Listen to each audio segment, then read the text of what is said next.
अस्सलामु अलैकुम।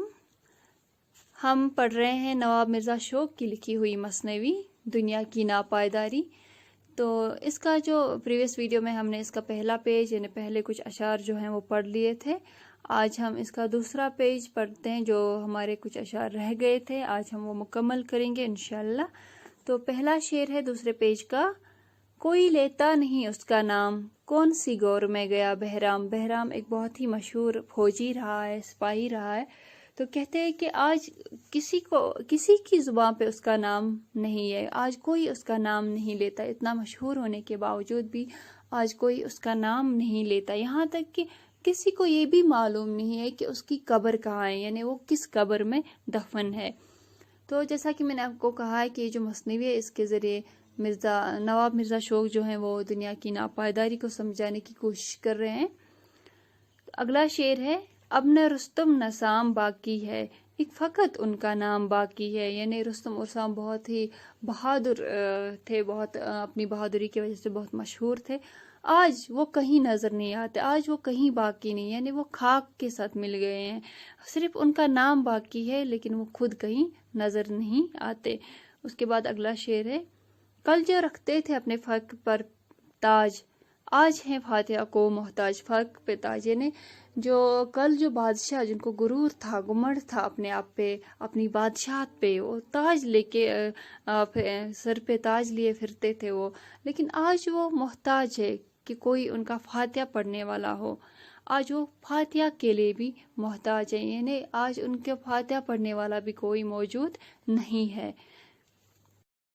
थे जो खुद सर जहां में मशहूर, खाक में मिल गया सब उनका गुरूर।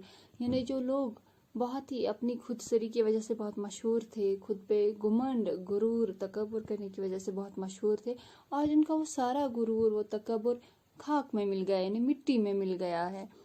अतर मिट्टी का जो न मलते थे, न कभी धूप में निकलते थे। यानी वो लोग जो ज़रा सी मिट्टी भी खुद को नहीं लगने देते थे, मिट्टी की खुशबू तक जो लोग नहीं सूंघते थे, और न कभी धूप में वो निकलते थे।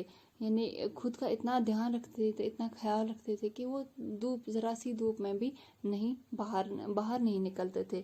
गर्दिश चरख से हलाक हुए, उस थकवा तक भी उनके खाक हुए। यानी वो सारे लोग जो खुद का इतना ध्यान रखते थे, ज़रा सी मिट्टी नहीं लगने देते थे, मिट्टी की खुशबू तक नहीं सूंघते थे, धूप में बाहर नहीं निकलते थे। गर्दिश चरख यानी आसमां की जो गर्दिश है, उसकी वजह से वो हलाक हो गए। उस तकवा यानी उनकी हड्डियां तक भी खाक हो गई, हड्डियां तक भी खाक में मिल गई।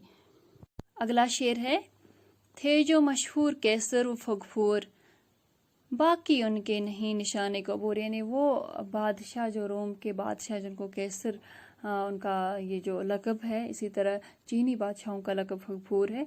तो वो जो बादशाह बहुत मशहूर थे रोम के और चीन के, आज उनका कोई नामो निशान नहीं है। बाकी उनके नहीं निशाने कबूर, यहाँ तक कि उनके कब्रों के भी कोई निशान नहीं है, कोई निशान नज़र नहीं आता। ताज में जिनके टकते थे गौहर, ठोकरें खाते हैं वो कासे सर। यानी वो बादशाह जिनके सरों पे ताज रहते थे, ऐसे ताज रहते थे जो जिन पे गौहर लगे होते थे, जिन पे मोती, लालो जवहर लगे होते थे। आज वो जो सर हैं पता नहीं किन की ठोकरों में आ रहे हैं। यानी उनके जो सर हैं वो हड्डियों के ढांचे बन गए हैं, तो आज वो पता नहीं किन की ठोकरों में आ रहे होंगे। रश्क यूसुफ जो थे जहां में हंसी, खा गए उनको आसमां व ज़मीन। यानी वो लोग जिनको खुद के हुस्न पे रश्क था, यानी हज़रत यूसुफ अलैहिस्सलाम जैसे हसीन और जमील लोग वो खुद को समझते थे, तो आज उनका वो हुस्न कहीं नज़र नहीं आ रहा है। कुछ को ज़मीन खा गया तो कुछ को आसमां खा गया। हर घड़ी मुनकलिब ज़माना है, यही दुनिया का कारखाना है। ये आखिरी शेर है इस मसनवी का। तो कह रहे हैं कि ये जो दुनिया का जो ये निज़ाम है, ये हर घड़ी गर्दिश, मुनकलिब यानी गर्दिश में रहता है, उलट पलट होता रहता है। तो यही जो है दुनिया का कारखाना है, कभी अमीर तो कभी गरीब छाँव तो कभी धूप। ये जो है ये सारा दुनिया का कारखाना है, यही इसी तरह जो है दुनिया चलती रहती है।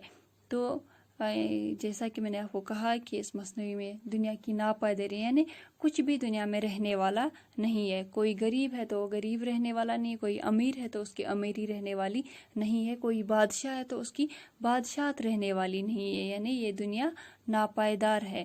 تو یہی تھا اس مثنوی کا جو تشریح ہم نے پڑھی.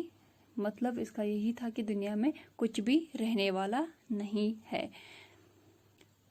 اس کے ساتھ ہی ہم نے دنیا کی ناپائیداری یہ مثنوی ہماری مکمل ہو